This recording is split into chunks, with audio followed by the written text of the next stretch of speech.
Hi, I'm Dean Nelson. I'm the owner of Seascape Designs, and we're located in Ocean Isle Beach, North Carolina.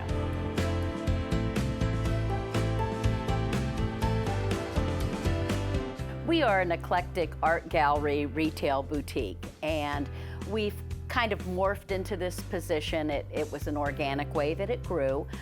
We started out in the farmers markets that were in the area and the festivals, and we found a need in this area for local art that was, people needed a connection to what they were putting in their homes. And a lot of people were coming from out of town. Maybe they came from Ohio and didn't have any beach decor, and they didn't want the traditional beach items in their home. Everybody had anchors and whatnot. So we were able to find a little niche that we could create some glass on glass mosaic, and it's kind of taken on its own life from there and grown.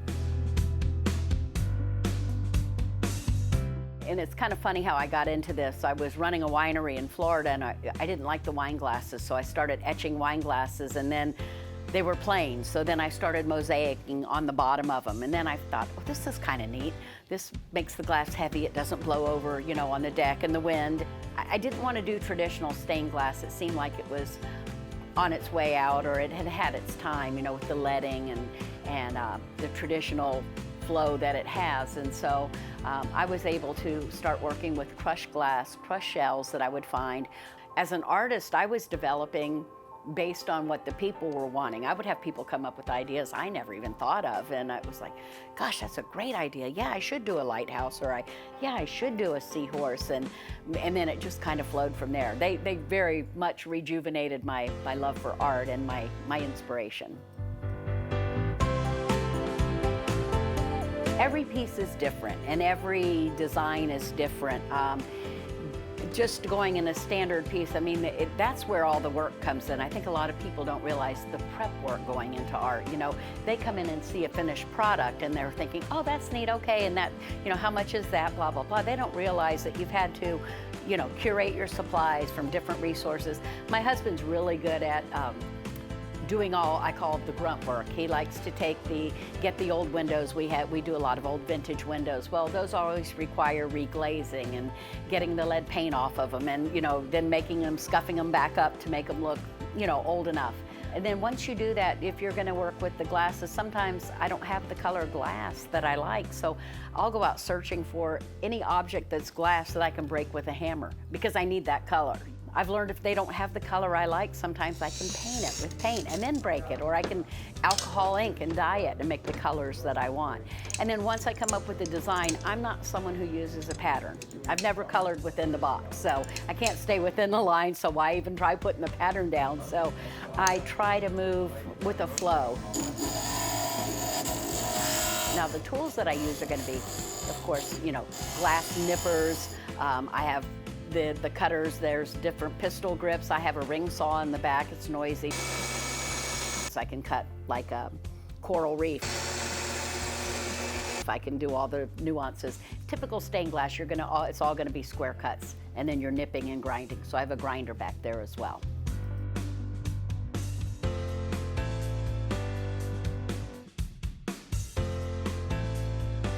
One of the nice things is we got involved in the festivals and markets in the area, and many of the artists don't have a venue to have their work, you know, displayed year-round.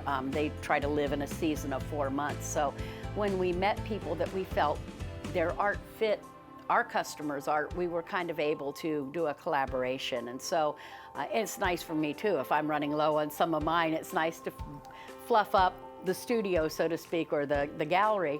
But Martha Murphy with Waking Bear Studio is one of my top artists. She's been, she does metal, there isn't anything she can't do, but she does metal work, she does painting, she does woodwork, she does quilting, she does pottery. So a lot of her pieces that are in here, I've got her big metal pieces.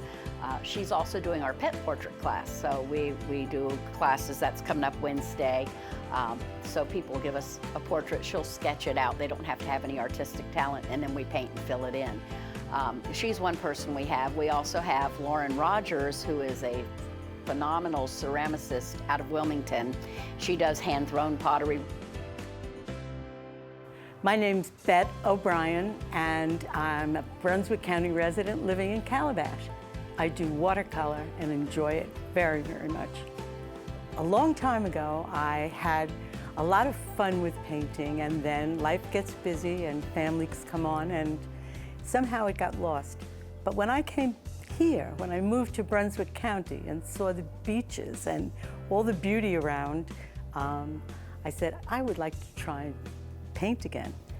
And I took a few classes, and I also went to the aquarium, which was very stimulating for my kind of art. And the next thing you know, I was painting these little fantasy creatures.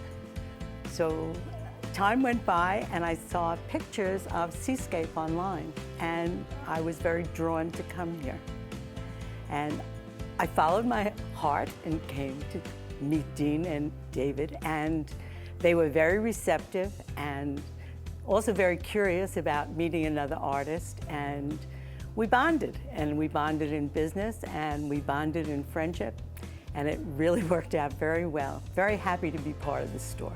I try to find people that have a story to tell, and it speaks to people when they walk in. Those are the artists I want. I don't want it to be like every beach and barn store from here to Wilmington, because those are very popular right now, but I'd like the artists that we do collaborations with, I like it to be a little more exclusive, and that's kind of the venue and vein we're striving. We've been open 2 weeks here, so I'm striving to keep that vein going.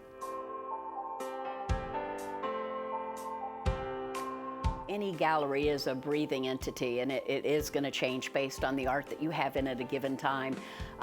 That being said, this shopping center in particular used to be a Piggly Wiggly and a Lowe's, and we don't have an anchor store here, so it has had a little bit of an identity crisis, but it has had a resurgence in the last 18 months. I think there are 5 new stores here, and more coming. There's a wonderful restaurant slated to open this fall right up here on the end, an Italian restaurant. So we're looking forward to that, but this was an empty shell.